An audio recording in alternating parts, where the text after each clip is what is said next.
Some families arrive in rooms. Others already own them. The Hawthornes didn't knock when they came over. They never had to. Their presence announced itself long before the doorbell rang, through my mother's sudden urgency, through my father's posture straightening as if gravity had shifted. "William and Eleanor are on their way," my mother said, smoothing the tablecloth for the third time. "Make sure everything looks nice."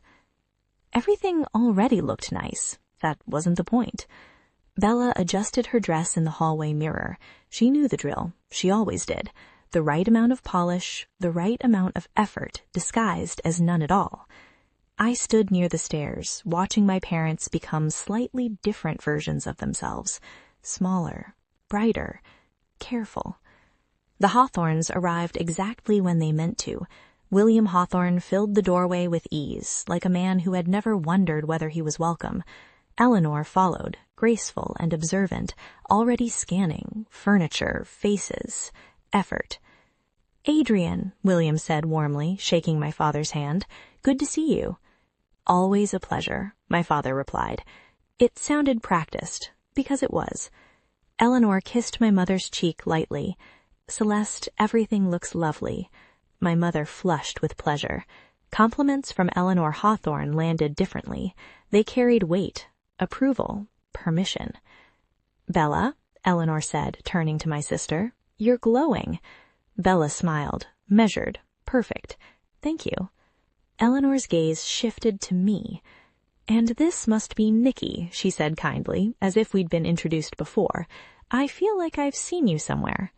My mother laughed. She keeps to herself. That phrase again, neat, containing. I nodded politely. Eleanor smiled back, already finished with me. The Hawthornes moved through our house like it had been designed for them. William took the best chair without asking.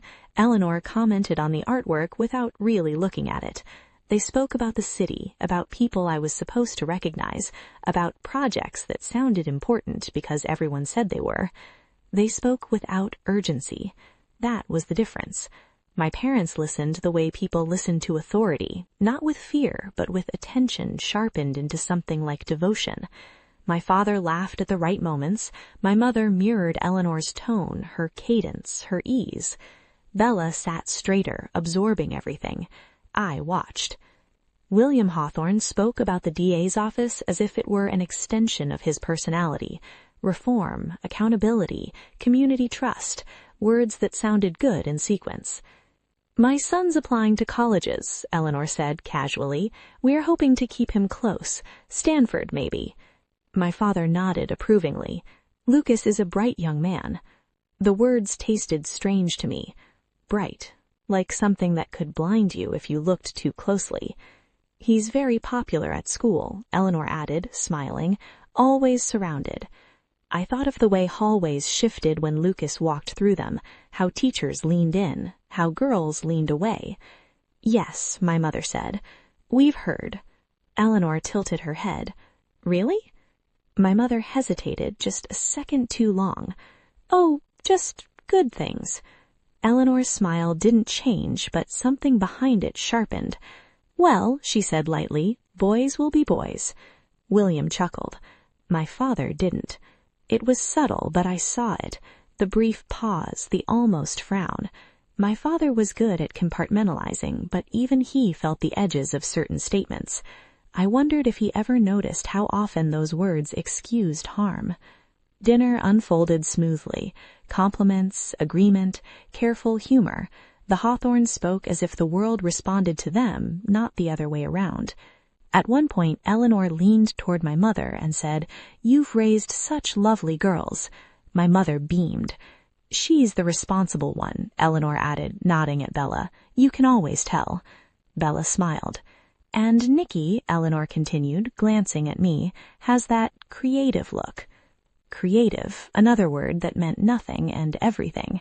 My father cleared his throat. "Nikki's very observant." Eleanor laughed softly. "Oh, that can be dangerous."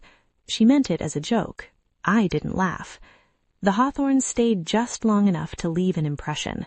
When they stood to go, my parents rose instantly, like gravity had changed again. "We should do this more often," Eleanor said, already halfway out the door. "Absolutely," my mother said. William shook my father's hand again. "We'll talk soon." "I'll call you," my father replied. They always did. When the door closed behind them, the house seemed to deflate. My mother exhaled. "Well," she said, smiling too brightly, "that went well." Bella nodded. "They're nice." Nice wasn't the word I would have chosen. My father loosened his tie and sat down heavily. For a moment he looked tired in a way that had nothing to do with work. "They have a lot of influence," he said, more to himself than anyone else. My mother touched his arm. "And they like us." Like us. I understood then that my family believed closeness to power was protection, that if you stood near enough to people like the Hawthornes, if you learned their rhythms, their language, you might be spared the worst of the world. I also understood something else. People who never had to ask for permission did not notice the cost of being polite. Later that night, upstairs in my room, I wrote down what I had seen. Not insults, not accusations, just observations. Who spoke without checking the room, who laughed without consequence, who was excused before they were questioned. I didn't write Lucas Hawthorne's name. I didn't have to. Some presences announce themselves even when they're silent. And as I closed my notebook, I realized something that settled heavy in my chest. People like the Hawthornes didn't need to raise their voices to be heard. They only needed everyone else to stay quiet. Thank you.